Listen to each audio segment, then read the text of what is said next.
this tutorial I'll be showing how to do the treble crochet stitch, which is used to complete a granny square, and this is what it looks like when it's just completed as a block.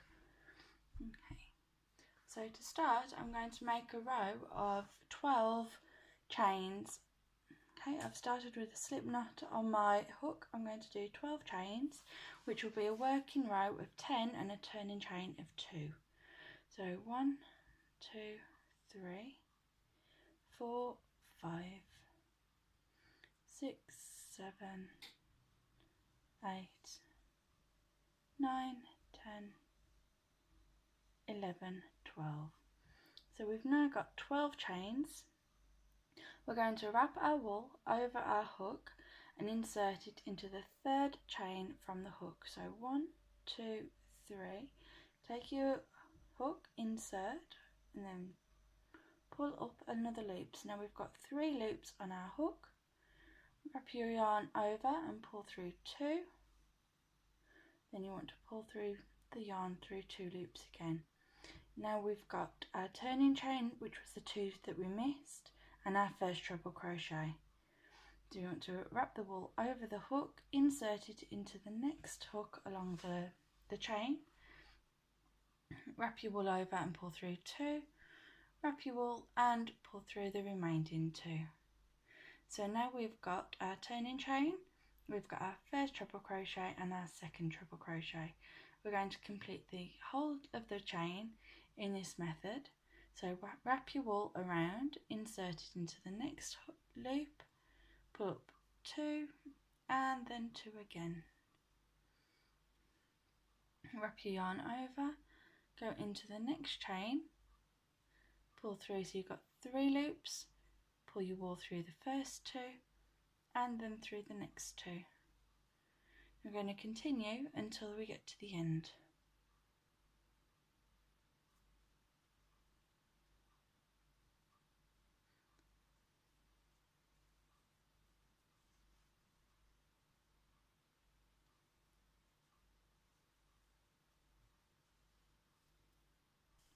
I now have 9 treble crochets and my turning chain, and I'm ready to do my last treble crochet.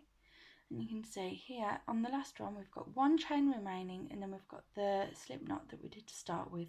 You want to ensure that you just go into the last chain and not go into the knot. So wrap your yarn over, insert, pull through a loop, wrap your wool through, go through your first 2 loops and then pull through your last 2 loops. Now when you look, you'll have 1, 2, 3, 4, 5, 6, 7, 8, 9, 10 treble crochets, and then these here are your turning chain from your first row, which are the first 2 stitches that you missed on the first chain.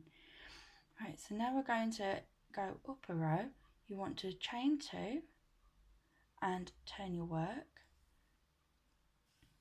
Alright, now we'll be working into all of the top stitches.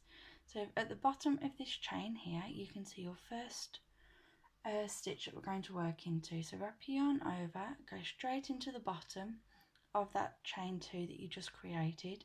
The chain 2 does not count as a stitch, it's merely just a turning chain. So pull your wool through, go for your first 2 loops and your second 2 loops. Now in that first stitch you've got your turning chain and your first treble crochet. We're now going to work into the top of each of the last stitches created on the previous round. So wrap your wool through, pull through 2 loops and then through the last 2 loops, and we're going to continue in this fashion until we reach the end, and I'll show you what it looks like when we get to the end. I'm now at the end of the second row. I've got all my stitches here that I've just completed. Now I want to go into the top of the last stitch from the last round, but be careful not to go into the turning chain. So here you can see I've got 1, 2, 3, 4, 5, 6, 7, 8, 9 treble crochets, and this one here is my turning chain. So I'm going to wrap the wool over, go into the top of this one here, pull through the wool, pull through my first 2 loops and then my second 2 loops.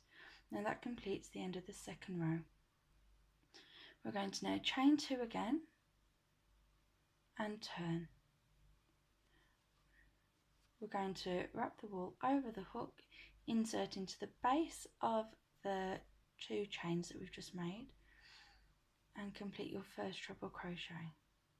So your first stitch will have your turning chain, and it will also have your first treble crochet. And we're going to just complete this 1 stitch in each of the stitches that we made in the previous row, and then you will still have 10 at the end of your row. And I'll join you at the end to finish off. So I've just completed my first 9 stitches of the row. I'm going to do the last stitch. As you can see, you can maybe increase here by accident, so you want to just make sure that you go into that last stitch only and not the turning chain. So there's my last stitch. Yes, it looks a bit wonky, but it does sort of square itself out as you do more rows. So that was my last stitch. I'm now going to finish off the row. I'm going to cut the yarn, leave it about this far away so you've got enough to weave in. I'm going to pull this and simply pull through that cut off tail through that loop and pull. Okay, and that finishes off the row.